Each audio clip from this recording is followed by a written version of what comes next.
Welcome, Nomali. Hi, Lee. It's good to be back. Well, excellent, and welcome everyone who's watching. So this is another video in the series that Nomali and I are doing about integral life practice. And so far we've discussed of the 4 modules of the body, shadow, spirit, and mind. We've discussed body and shadow, and today we'll be speaking about mind. And some dictionaries define mind as that which feels, wills, and thinks. And so from an integral perspective, we might say that our mind is the field of awareness within which we subjectively experience reality. So not just the realm of thinking, attention, and memory, like when we say, remind me, pay no mind, or out of sight, out of mind, but also the realm of emotional preference, like when we say, I don't mind, or I do mind. And the more mindful we are, the more awareness we bring to our subjective experiences. So if we're speaking about integral life practice within the context of mind, perhaps we could say that we can optimize the way we inhabit our mind by engaging in practices to increase self-awareness, self-knowledge, and our self-management capabilities. So for instance, by engaging in meditation, contemplation, dialogue, perspective taking, visualizations, sensing with discernment, feeling with discernment, thinking with discernment, studying and cultivating gratitude and compassion. So what's your perspective on that, Nomali? I love that. I think that's just a really great introduction to how dynamic and versatile and multidimensional the mind is, and how we can kind of enter the topic of the mind, because I do think that a lot of people think that the mind is merely the intellect and our intellectual capacities. I was actually thinking perhaps this is a good bridge to what you and I were discussing previously, which is that if we look at the intelligences that we've also discussed, so within the integral model, we have these 5 elements, and so it's the quadrants, the intelligences, or the lines of development. We have the levels of development, types, and states. And in the lines of development, or the intelligences, we were speaking about how cognitive intelligence, or mental intelligence, we could say, is necessary but not sufficient for many other of the intelligences. So perhaps you could speak to that. Yeah, so in integral theory, we talk about lines of development. We've already done a video on lines of development, which you can find on the Practical Integral YouTube channel or on our Practical Integral website. It's around the idea that we develop and evolve in many different areas of our lives, and the cognitive line being one of those important lines. And I think when we enter the topic of the mind module, it's sort of necessary to speak a little bit about the cognitive line.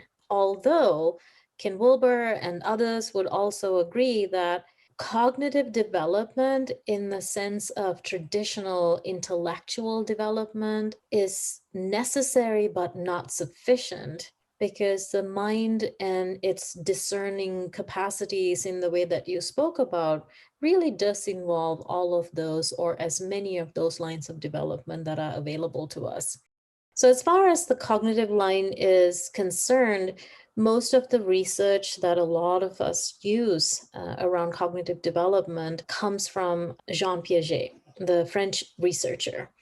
And he talked about how our brains and our capacity for discernment comes through 4 key stages of development, mainly the 0 to 2 years of age level of development, referred to as the sensory motor level, where toddlers, infants, are really beginning to learn through their senses, their 5 key senses, and movement, or motor, meaning activity.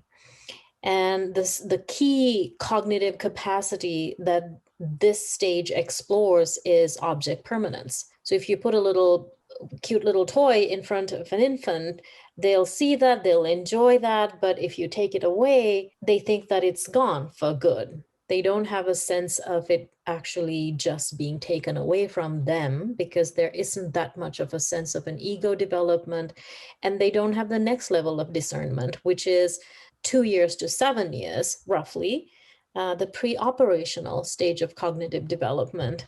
which is the time when children, toddlers are beginning to play with mental operations, and imagination is beginning to develop inside of them, so they can begin to pretend play. Their sense of ego is developing, so there is discernment and mental workings that happen from the perspective of, here's what I see. But what it doesn't have is a sense of what points of view others can have. So a very simple example is if you have two glasses of water, one of them being a short and fat glass and the other one being a skinny tall glass.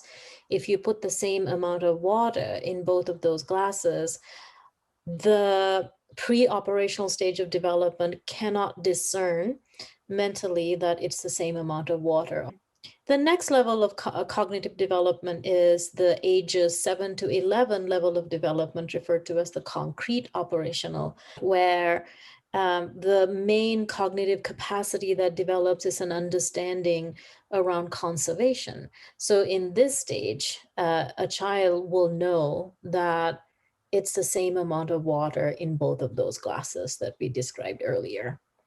And after that, at least according to Jean Piaget, around the subject of cognitive development from age 12 to up, it's formal operational stage. And this is when we can begin to think more abstract concepts.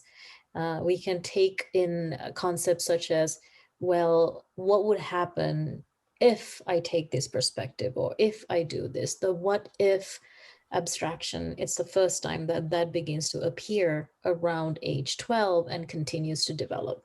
So I think much research has shown eventually that the brain doesn't stop developing and doesn't necessarily stop evolving if we take good care of our mind, if we take good care of our brain health. So that's why I think in integral life practice, the mind is a really important and key aspect of our practice. Well said, Nomali. A beautiful overview. And for me, also, what that says and what integral theory says in general is that because the cognitive line of development allows us to take the perspectives of others, so we start without a perspective, then go to one perspective of the ego, then go to the perspective of being able to take our own perspective as well as the perspective of someone else. And only if we can do that, then we can feel compassion towards other people, because otherwise we can't imagine or feel into what it means to be in someone else's position. And there's actually some interesting research done by a number of people who researched that reading literary fiction, so fiction where you really are invited to inhabit the perspective of the protagonist in a work of fiction, that actually helps us to grow emotional intelligence, so that we can feel more compassion by basically reading what it's like to be another person. Yeah, I like that.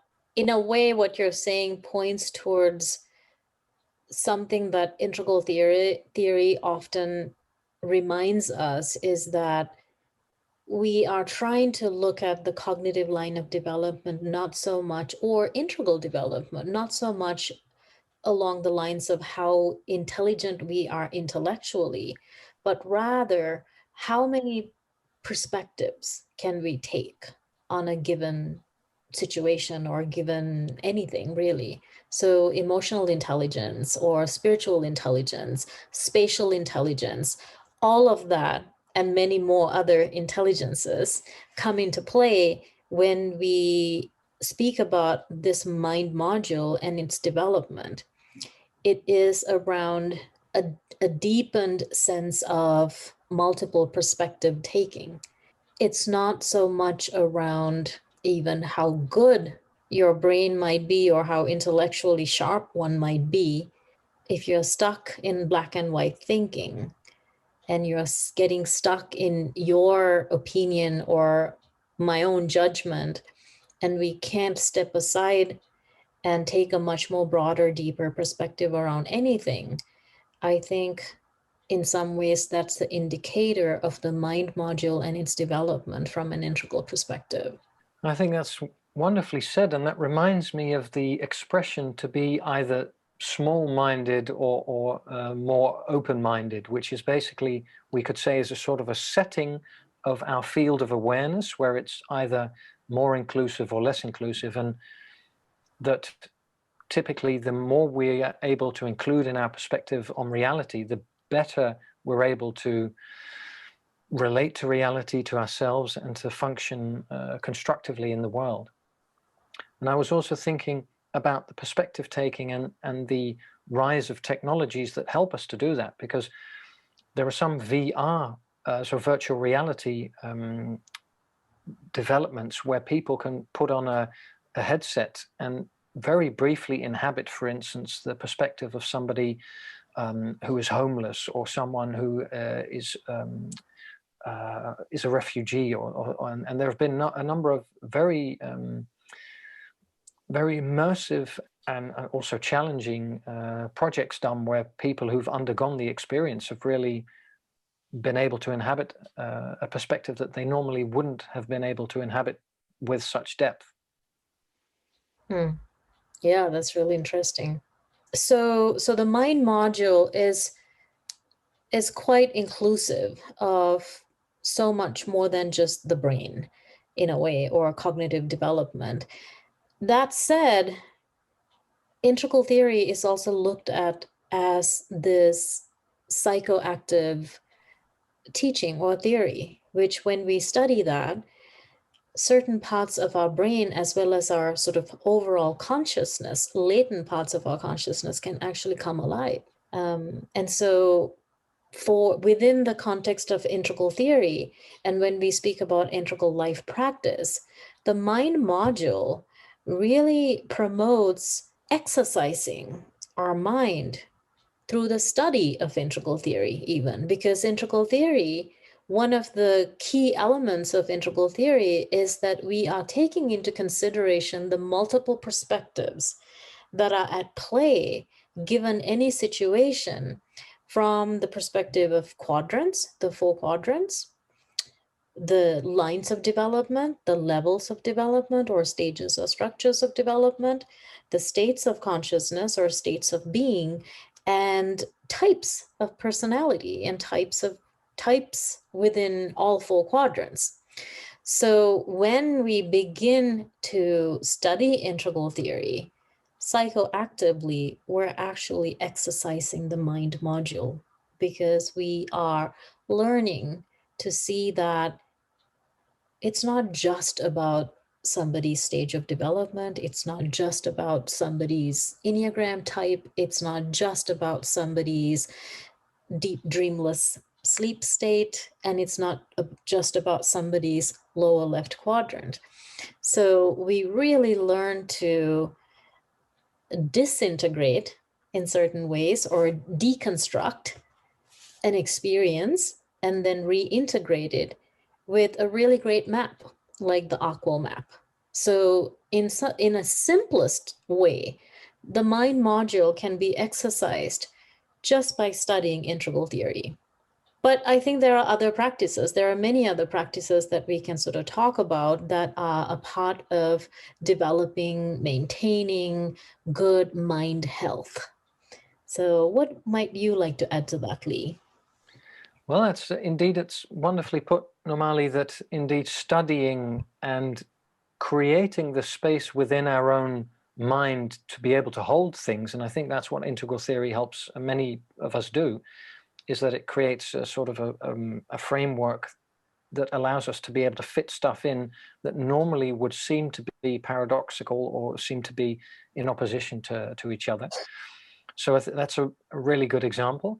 And indeed, another way that we could cultivate greater mental awareness is, for instance, through visualizations.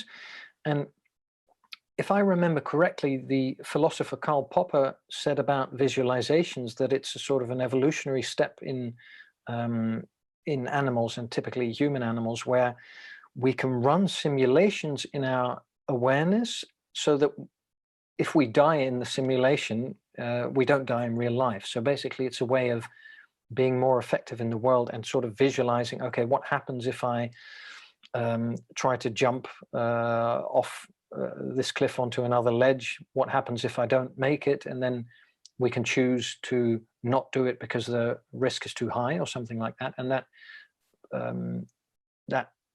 gives us greater chances of survival.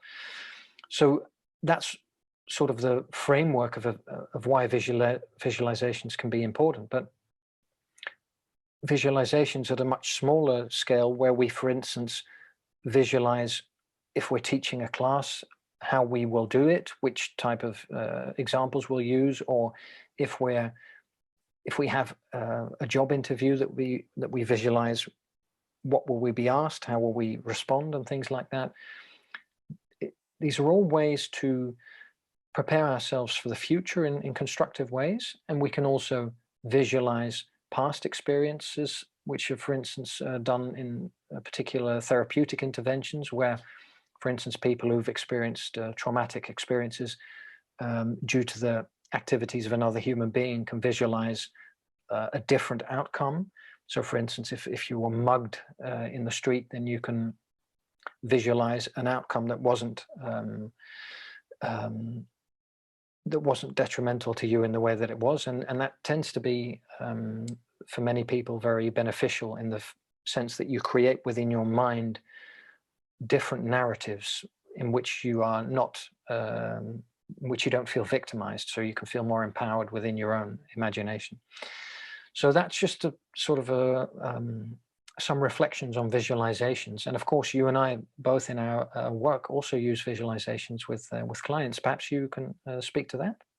Yes, I guess in many simple exercises, even, I think inviting people to see something different, visualizing something different, is actually taking a different perspective from what we are normally used to doing. So there's so many visualization exercises within psychology, but also spirituality. I imagine I am mostly familiar with sort of the Buddhist tradition, some of the Eastern traditions, and I know there's so many different visualization practices in Zen and Vajrayana Buddhism, and certain Hindu practices that I'm aware of also. Yes, I would simply say that visualization really is, to me, around stepping into a different perspective, looking at something from a different point of view. Also, that relates to that fourth level of cognitive development that I just talked about, which comes from Jean Piaget, around the formal operational thinking, that when we start to look at something and take the perspective of, what if I do this, what might happen, what could the results be? So risk assessment, for example, but also creativity. What if I use this color instead of that color when I'm creating this artwork? Just simple things like that for kids, for example. Well, excellent, Nomali. So I think you've woven together a number of themes that we've been speaking about so far, because I know that you do a particular type of visualization exercise, Tonglen, a Buddhist practice where you breathe in the suffering of others and then breathe out a healing intention towards those others. And I would say that that's within the space of the mind, that you're using a cognitive intelligence to imagine yourself in the position of another, and then accessing an emotional, empathetic space of compassion to connect with those people at a deep fundamental level.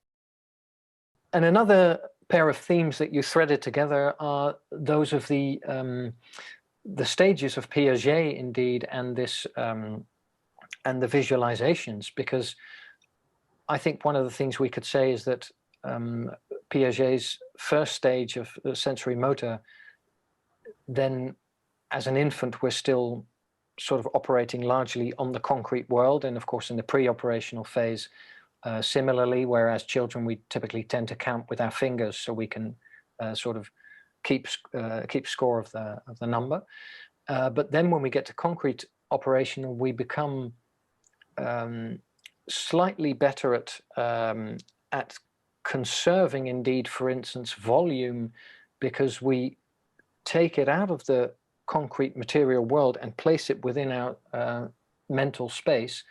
And then when we move to formal operational, we can do indeed the what-if simulations you were describing, where we are basically more or less detached from the concrete material world and running simulations within our own awareness. So I would say that in those stages of Piaget, we're seeing an evolution of the mental capacities resulting in an ability to host simulated worlds within our awareness. Mm-hmm. Yeah, I like that. And another exercise we could go into is the practice of discernment. So both discernment within the realm of sensation, so physical sensations, but also discernment within the realm of feeling or emotions, and discernment within the realm of ideas, so thinking or having particular perspectives or ideologies. And I would say that at the level of discerning physical sensations, that we can train ourselves to become more sensitive to what our body, for instance, is telling us. And I remember when I was studying to be a physical therapist, they had this exercise, and they would have like this cloth bag, and they would stick some objects in it without the class seeing, and then they would ask us to feel the bag, and we would have to say, just using our fingers, we would have to say what we were feeling. And at first that was quite difficult, but then after we'd done it a number of times, it became quite natural, and to a point that many people working as physical therapists are very skilled at, for instance, feeling particular muscles or tendons, and being able to feel with great finesse irregularities or things that need attention. So that's one way in which we can become discerning with our senses. And I would also say that it's interesting for us to be able to differentiate between harmful sensations in our body, for instance, and less harmful sensations. So an example of that would be that some people, when they're doing exercise, will stop because they feel discomfort, while other people will continue, and another group of people will go beyond beyond comfort and actually sometimes injure themselves. So there seems to be this spectrum of discernment where you're either very sensitive or insensitive to certain stimuli. And I would say that it's the more skilled we are at discriminating between the different stimuli, the better we can regulate our physical functioning. Mm-hmm. I love that. Hearing about you speak about sort of the mind module within the context of the body and how we can create discernment around the body, it reminds me, are you familiar with Gurdjieff movement? I am a little bit, yes. Yeah. It is, I've only done a very little bit of it. It is movement that definitely engages the mind in a really interesting way. So of course it's hard to talk about it or do it on a sort of a Zoom call like this, but if anyone's interested, I think in every major city or in many parts of the world, I'm sure there are communities that are leading Gurdjieff movement classes, perhaps even through Zoom during this pandemic time. It's an amazing set of movements where you really have to align the body with your mental, what should I say, your mental functioning, I guess. It gets you to do things that are slightly unusual. And then the next component of it is that you have to align the mind and the body. And then when people are doing it together, because there's a community, you fall into the intelligence of the group. And then the mind and the body correlation just flows. If you're just trying to do the mind and the body, it's actually quite complex. But then the group intelligence, doing work together and trusting in the group intelligence, just makes the functioning of the mind much easier in a way. It's very strange, and I'm probably not doing a very good job of explaining it.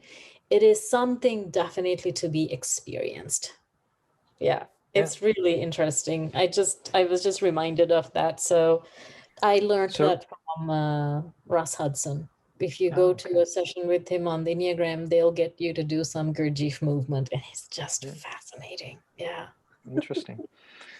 Well, that's excellent. So that reminds me of a technique a friend of mine developed called neurobics. She's a neuroscientist, and she developed this combination of aerobics and very difficult bodily movements, which I'm very bad at. So excellent. And that, I think, it's also a very good example of discernment indeed, because you have to be able to discern between the, let's say, correct movement and the less correct movements. And it also reminded me of musicians playing together. For instance, drummers have to do this all of the time.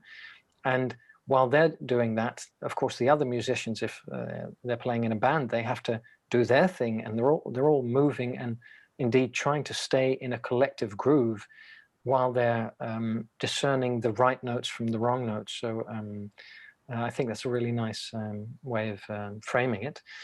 And I would also say that we can apply the same exercise of discernment that we apply to the body. We can also apply it to feeling, to emotions.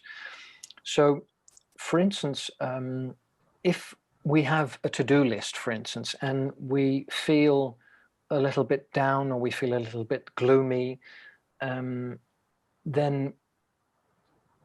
we can make a choice, for instance, to not do any of our to-do activities because we don't feel like them, or we can say, we can see, just like with a physical pain sensation, for instance, with exercise, we can say, oh, well, perhaps that's part of exercise. So perhaps it's part of taking an action on the to-do list that it feels a little bit like a chore, and then move through that.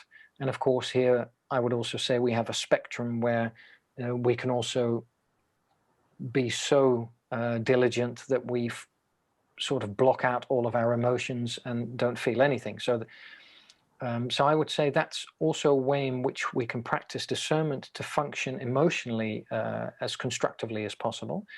So do you have any reflections on that? It made me think of our responses, our sometimes our sort of psychological or even sometimes physical responses to conflict, for example, things like fight, flight, freeze, or fawn. I think the more discerning we are, we can catch ourselves in those emotional or even physical reactions to whatever is going on. And I think emotional discernment can also sometimes come merely from developing a deeper vocabulary around emotions. There's, hundreds of emotions. And if we learn a little bit more around what is emotional intelligence and emotional discernment, we will be practicing much better in our mind, in our heart, in our soul, in our bodies, how we respond to life. I might recommend Dr. Mark Brackett's work. He wrote a book called Permission to Feel. He is the director of the Center for Emotional Intelligence at Yale, I believe. And he's fun. He's kind of fun to listen to. And he talks a lot about emotional intelligence. So certainly, I think emotional discernment of feelings is really important. Intuitions, perceptions, all of that, right? I think this is what the integral framework provides for us, is at least the fact that even if we don't do it well, we begin to see that there are all these multiple perspectives that we can take and at least try to take. Yeah. Indeed. it's some really good examples. And I would also say that another example is, for instance, being discerning about the way that we allow ourselves to be emotionally influenced, for instance, by media, because you and I both have follow media to a certain extent, and it's sometimes very clear that some media articles or videos are produced with the intent to have people respond in a particular way. And there was this film that you and I were discussing recently with Tristan Harris, The Social Dilemma, where basically many people who come from the media companies have been expressing their reservations about how we as a society hire some of the most intelligent people to develop technologies and platforms that are highly addictive, and to have people interact with, for instance, smartphones at a much higher rate than is perhaps socially desirable, or even desirable within the context of health, both physically and emotionally and mentally.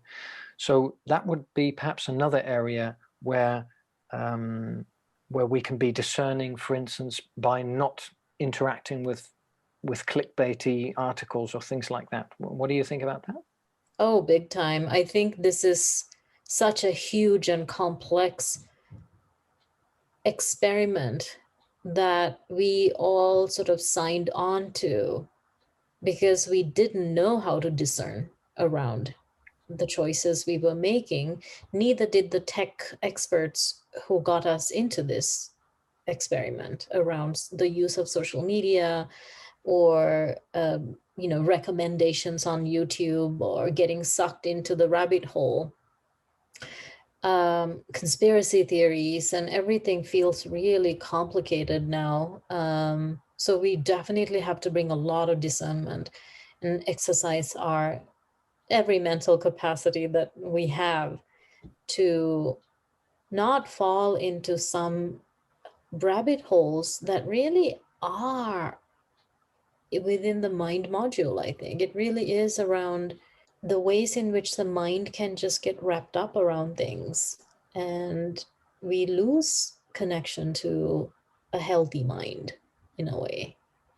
So it's a sort of a scary, complicated topic that for me feels like we have to be really careful around some of the cultural, political scenarios that are building around us.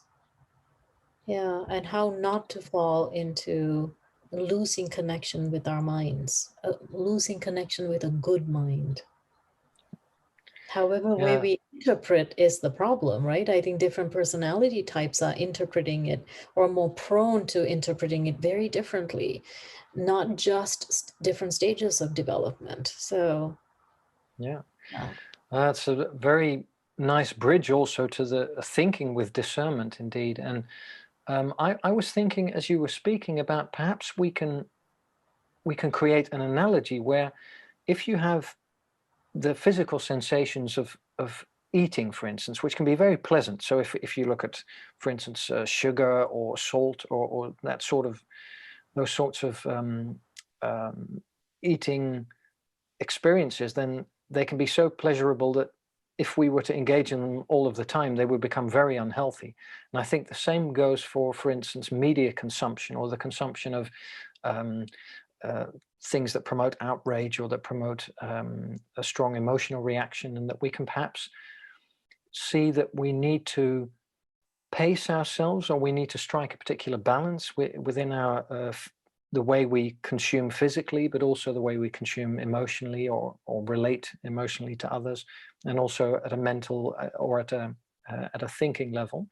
And you mentioned indeed the conspiracy theories, and I think that's a subject where thinking with discernment comes in very handy, where we need to be able to pass signal from noise. And I think what integral theory postulates is that within everything there's a particular signal and there's noise. So another way of saying that is that all perspectives are true but partial. So there's some truth to them, but they're also fundamentally partial.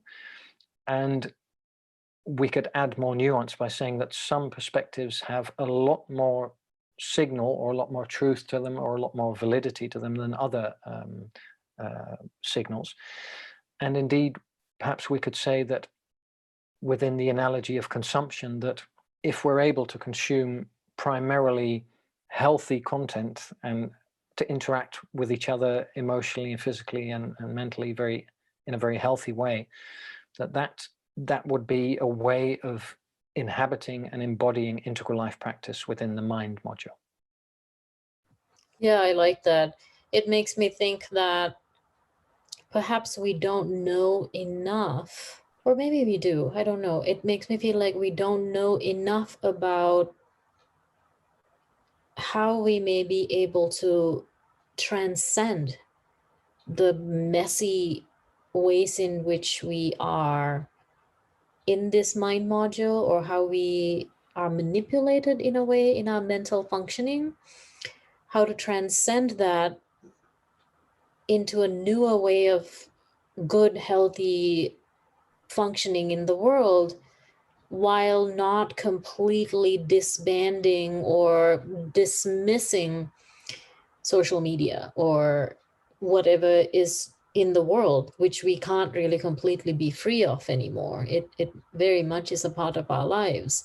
But how do we transcend and include so that we are exercising our mind module or just healthy living in a new way? I think. Yeah, go ahead.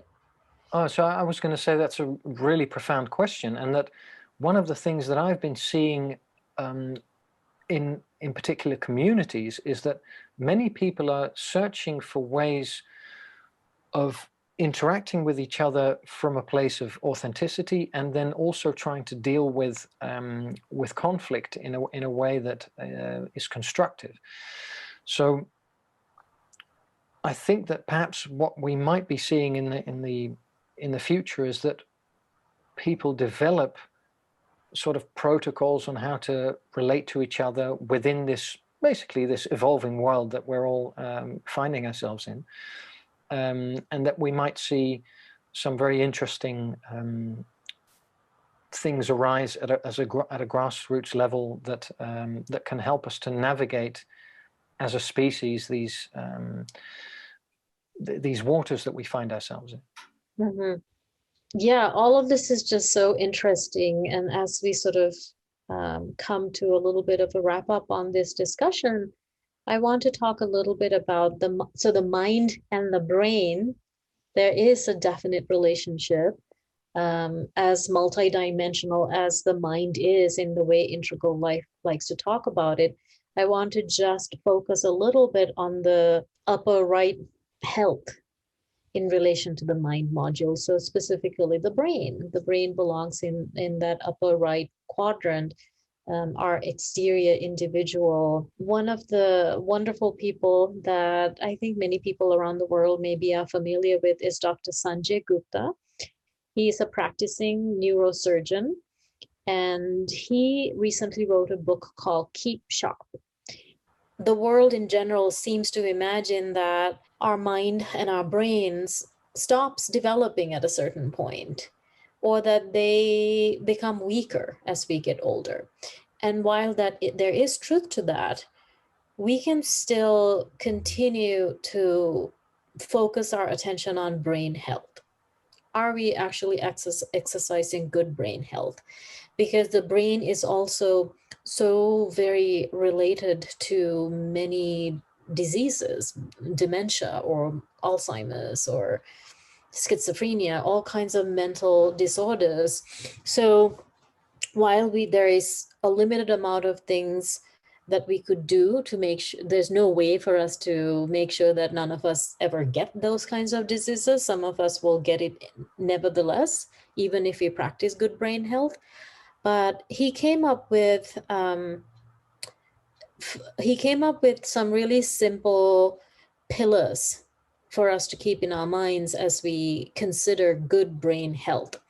So he talked about how we can continue to facilitate the growth of new brain cells. The brain doesn't just get stuck if we do certain things that facilitate fresh new brain cells that are always sort of somehow functioning or being born inside of us. There is something called the cognitive reserve. So it's he talks about it as underutilized real estate. So I live in Boulder, Colorado, and there are certain ways in which I'm very used to getting to a certain place. I know where the grocery store is, and I just get in the car, or if I'm walking, I know what roads to take. Or if I need to go to Denver, I know how to drive there. Actually, many parts of Denver, I don't know how to drive there, so I need the the GPS. But this is referred to as sort of in the brain, the pathways that the brain is just used to. But there's a lot of real estate within the brain that hasn't been utilized. So what if I start thinking in terms of taking a new, completely fresh way of getting to the grocery store or to Denver? So I'm sort of messing with my brain a little bit and creating new pathways, new neuronal pathways. And so he refers to it as underutilized real estate in our brains. Starting to build new roads, new cities in our brains. So there will be cognitive decline as we get older, but not so much if we keep introducing new real estate, new roads. So how do we do that? And he introduced some really cool, simple ideas that aren't sort of groundbreaking, but it's practice oriented. So I think for integral life practice, I think it's always really helpful. Movement is something we've often talked about. So movement, physical fitness, exercise as a part of brain health. He says that 2 minutes of movement per hour can greatly enhance our sense of brain health. So if you're sitting around a lot, at least remembering to set a timer and just get into some rigorous movement, like maybe running up and down the stairway, which is something I often do. I'll go out with my dog and I'll just go up and down the stairway a couple minutes for like 2 or 3 minutes. And that kind of gets me huffing and puffing a little bit sometimes. I'm also at a very high altitude. Boulder, Colorado is at more than 5,000 feet elevation. So it's easy to get your heart kind of pumping quite quickly. Or even if it's just a quick run around the block, which will literally take you 2 or 3 minutes. Discover, which is the second pillar of good brain health, and he talks about it as that cognitive reserve idea that I talked about. You're recruiting new skills, new real estate, new roads, new pathways in the brain. He talks about how some people get used to really good mental games, for example, like crossword puzzles. You can do crossword puzzles to keep improving your sense of putting things together, puzzles. Sudoku, for example. My mom loves to play Sudoku all day long. But according to Sanjay Gupta, what he's saying is discover really means that you're introducing something new. So if you're used to doing the same thing every day, that is good, but not really necessary for better brain health. So something like learning a new language is creating a new neuronal pathway in the brain. That's what's really helpful for brain health as we get older. So if you're doing crossword puzzles every day, you can continue to do that, but don't get stuck with just that. Add something new, perhaps. He also says really simple exercises like have your dinner with your non-dominant hand. So you kind of mess a little bit with your brain again. Just doing things that are different for you. Maybe trying a little bit of ambidextrous writing. So if you're dominant right-handed writing, try giving yourself 15 minutes every day or every week, maybe once a week, to just take a couple of pages and write with your left hand. And it's really interesting how you feel when you do things like that. It's a very unique experience, I think. So I really like this discover piece. Relax. The brain, more than anything else, needs to relax, because even when we go to sleep, our brain is often, our mind is running at 300 miles an hour sometimes. So learning he recommends 9 hours of sleep, actually. So he's adding one more to the 8 hours of sleep that traditionally people have spoken of. But it's providing for the brain enough time to cleaning out the waste, the residue, and becoming cleansed in a way.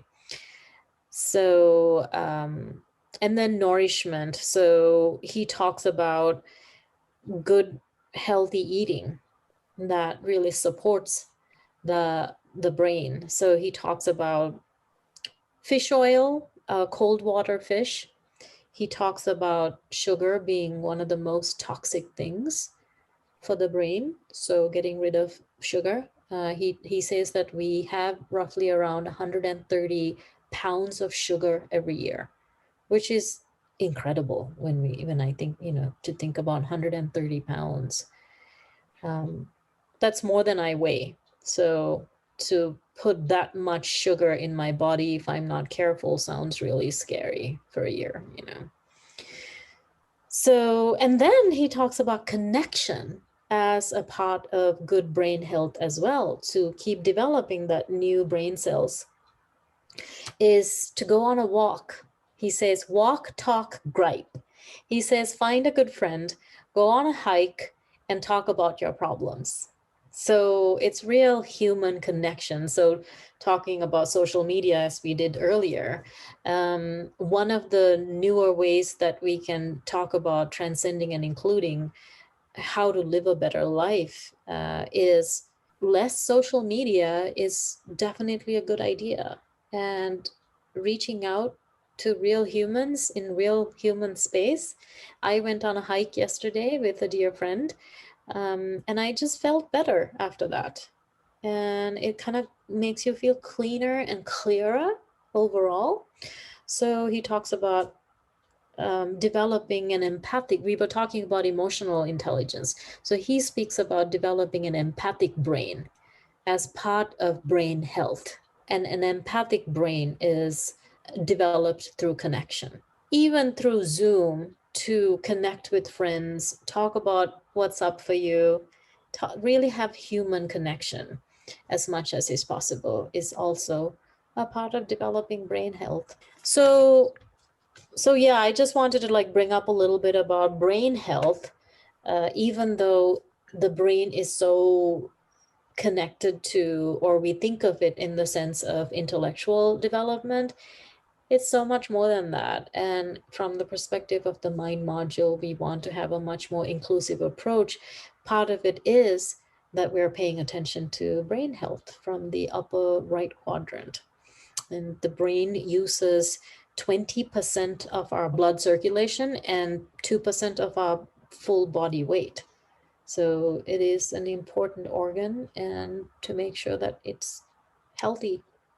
When Sanjay Gupta was talking about nourishment as a part of sort of good, healthy eating, as a part of brain health, he has a little acronym for the word SHARP. The name of the book is Keep Sharp. And SHARP, as far as eating is concerned, he put together these five practices that we can encourage, we can try to do in our lives. The S stands for slash the sugar. And H stands for hydration. and A stands for add omega-3s, and R stands for reduced portions. So, and P is for plan meals ahead. So I thought that's, it's again, simple things. If something helps us, it's always good. And I also want to just mention a little bit around brain health. I do quite a bit of intermittent fasting, and I have also done the 5-day water fasting. And I can say it's a really interesting practice to watch fasting in relation to mind connection. Sometimes it's really interesting to see the patterns of how the mind begins to feel foggy. And then if you stay with it through sort of discernment around what is actually going on, fasting for me helps me feel clearer in my mind in a way, much less foggy. If you're doing a 5-day fast, I think around day 3, day 4, I can sometimes feel really foggy. And then on day 5, your mind is so clear somehow. It's a really interesting practice to undertake, just to even witness the functioning of the mind. So excellent. So indeed, it's always nice to hear that many of the good pieces of advice align. So if you indeed have a healthy eating or have healthy eating habits, have healthy exercise habits, drink sufficient fluids, and indeed sleep well, engage in learning and all sorts of other connective activities with other people, that's a good foundation for a healthy life in a very holistic sense. Thanks for sharing. And I was just thinking, when you said sugar, perhaps it's good to sort of clarify for everyone watching that it's not to eliminate all carbohydrates from your diet, but to eliminate processed refined sugars. So sugars that are in snacks and things like that, because fruit sugars, they are very much a part of a healthy diet also, and the carbohydrates that are in particular types of pasta and things like that. So yeah, discernment again. Indeed, yeah. Yes, taking multiple perspectives on everything. Yeah. So yeah, the mind module is an important part, and I think merely by studying integral theory, we can get a good introduction of how we can continue to exercise in that psychoactive way. And again, if anybody's interested, this is often the book that is the go-to when it comes to integral life practice and to learn more about the AQUAL framework as a part of the mind module. We can encourage for you to get the integral life practice book. Well, excellent. So thanks, Nomali. Oh, thank you, Lee. We'll talk again maybe on the spirit model the next time we chat. Absolutely. And thanks everyone for watching, and we hope to see you all soon.